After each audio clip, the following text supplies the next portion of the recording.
बाबा सत्य की महिमा दिखाएगा। बघुमार गाँव में गुरु बाबा सत्य की महिमा दिखाएगा।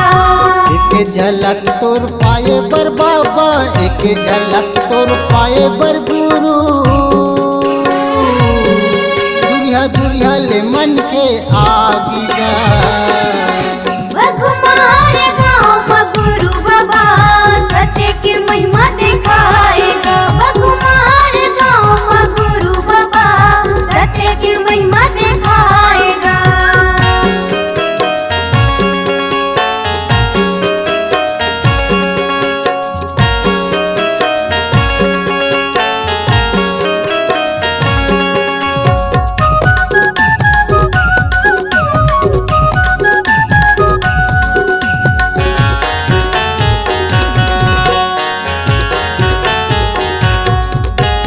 जोड़ा तोरे जैसे खाम गड़े है, चारों मुड़ा बाबा मन के खड़े है।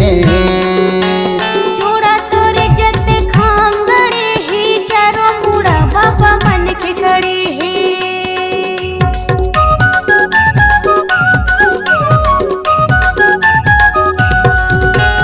जोड़ा तोरे जैसे खाम गड़े है, चारों मुड़ा बाबा मन के खड़े है।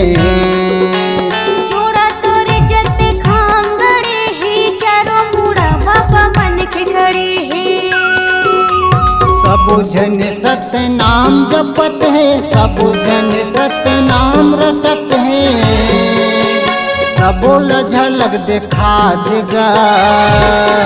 बघुमार गाँव में गुरु बाबा सत्य की महिमा दिखाएगा। बघुमार गाँव में गुरु बाबा सत्य की महिमा दिखाएगा।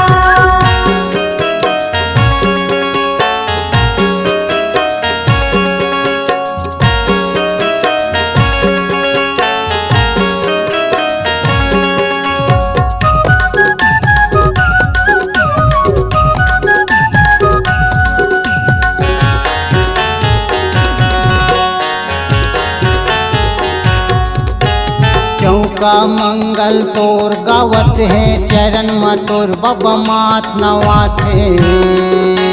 चौका मंगल तोर गावत है, चरण में तोर बाबा मात नवात है।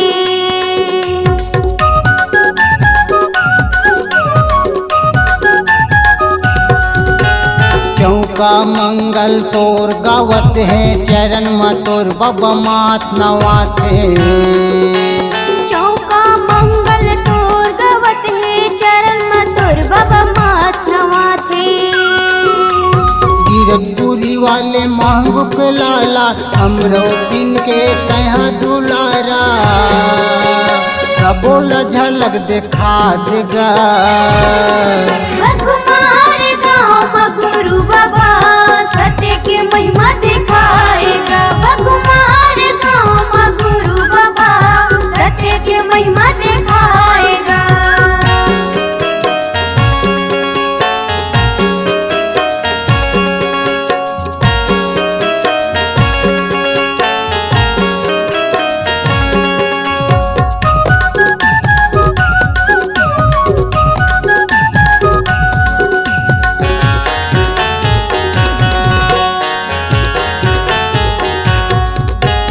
नरियर बंगला पान चढ़त है, 24 घंटा बाबा आरती उतरत है।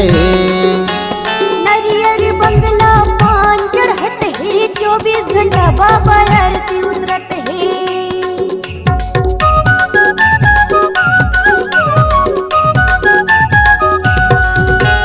नरियर बंगला पान चढ़त है, 24 घंटा बाबा आरती उतरत है।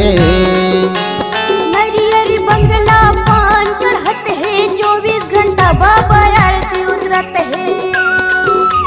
मन के भारी भीड़ लगे है, दिल में मसत नाम बसे है, सबो झलक दिखा देगा।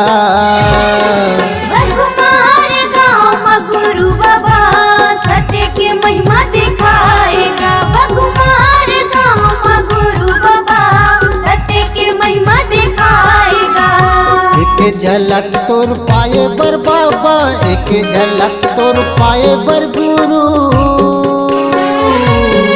दुरिया दुरिया ले मन के आगी गा बकुमार गाँव में गुरु बाबा सत्य के महिमा दिखाएगा बघुमार गाँव में गुरु बाबा सत्य की महिमा दिखा देगा बकुमार गाँव में गुरु बाबा सत्य के महिमा दिखाएगा बघुमार गाँव में गुरु बाबा सत्य की महिमा दिखा देगा बकुमार